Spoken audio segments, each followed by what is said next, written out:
Neighbours Regional Association of Abitibi-Témiscamingue is here to support the English-speaking community of the whole region, to make sure that they're feeling included, that they have the information they need to live vital, interesting lives in a French milieu.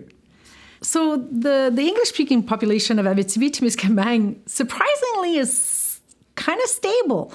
It goes down a little bit and it comes up a little bit, but we have no post-secondary education here. So there is a gap in that age group where they go away for school. But lately we've been seeing quite a few coming back. However, when we look at our seniors right now, their children were the generation that left. Most of our seniors have no kids left here at all. Their kids are mostly in Ontario or farther away. So that means they don't have that kind of support system around them. And in our senior population, we have about 17% that are unilingual English. And out of that 17%, most of them are widowed women. So the phenomenon that happens with that is that they more than likely were not in the workforce. And that's why their French is not as fluent or as bilingual as maybe somebody who is 30 or 40 years younger. With them, we really have to break isolation. We have to make sure they're doing well in their home, that they're getting all the services that are available to them, but that they're having fun also. And by having our activities here in the Wellness Center, we get to see them. So we can tell if they're maintaining their health, or if their health is decreasing, or if they're, starting to struggle a little bit, or if they're thriving. So it's really nice to be able to get them to come in and see them, and for different activities. But it also gives them an opportunity to talk to us one-on-one. The English community here is very tight-knit. So they're like family. So they come in and we kind of bond with them. And with the pandemic, they're so much more isolated. They're home. They're afraid to go out. So with that, we kind of came up with programs on call cares, and also helping them with their grocery shopping, just visiting them at home, trying to link them up with families through Zooms and through the computer. So we did some computer course and some iPad courses for them to at least have the contact with their loved ones at home. The goal for them is to stay home. But when you're alone and you're trying to access, when do I pay my municipal taxes? What day are they picking up my garbage? And who are my neighbors? And can I talk to my neighbors? And where do I find somebody to cut my grass, shovel my snow, come in and change a light bulb, or my curtain rod is crooked? They need to have somebody or something, and in our case, that being neighbors, that can intervene for them and make sure that they're living vital, happy lives in their homes. That's all easy and soft stuff. But then there's some of the really major stuff, like how do they get a family doctor? How do they get home care? How do they access these services that are out there for them?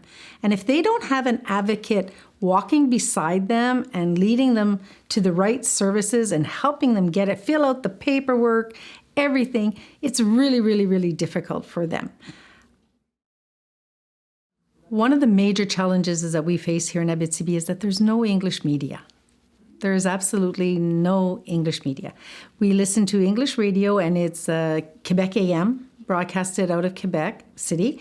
And they do a great, great job of trying to add a little bit of local flair, but it's not, timely, it's not on the mark, it's not always there.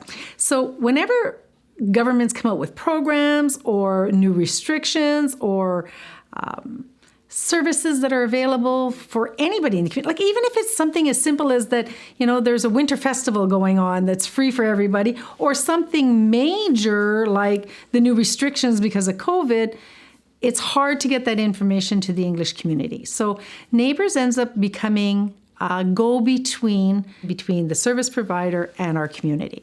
So we have different means of doing this. We have email blitz, we have our Facebook site, but the most important thing I think we have is we have a monthly newsletter that goes out. One month, it's a newsletter where we try to cover diverse topics, and the following month it's called a health bulletin, where we focus more on health issues and services that are happening.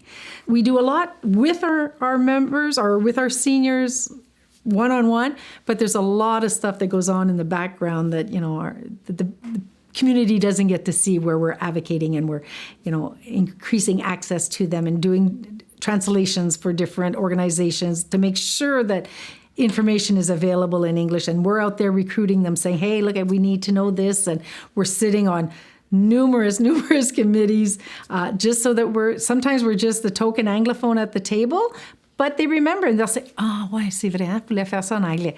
Or they're there, hey, Charlene, quelles les informations qu'on a besoin. No, it's very fulfilling. I love working here. Every day is a new challenge, and to see them that they get the service that they deserve, or they love an activity that we're actually doing, and the praise that we get, the hugs or the smiles, and that's my reward. I often wonder, like, I was born and raised here, so it's home. So sometimes I'll look at my mom or any other of the seniors that are accessing our services here, and I'll say, well, what makes you stay? Like, what made this home? Why is Abitibi home? Like, why didn't you leave after your kids graduated and your husband passed away? What's making you stay? And they all answer that they've put down roots. They answer so sweetly that it's not about time. It's not how long you've been someplace. It's how you feel in a place. It's home. I know I had my children here. I have friends here. And even when it's hard accessing services, it's home to them. There's a sense of ownership here. There's definitely a sense of ownership of the English-speaking community in Abitibi-Témiscamingue. What Neighbours is trying to ensure is that there's a sense of belonging. If you're not accessing the services, the fun, the theater, if you're not part of the everyday life, then you don't belong here. You own it, but you don't belong. And it goes how the Francophone community will see us also. If we never attend a pièce de théâtre or a comedy show or the Winter Festival or a municipal meeting, they're like, ben, il n'y a pas d'anglophone. Like, there's no English people here. Or they'll say they're all bilingual. We have to be out in the community also saying, no, this is our place. We do belong here. We have to take our place in a community to be able to belong to that community.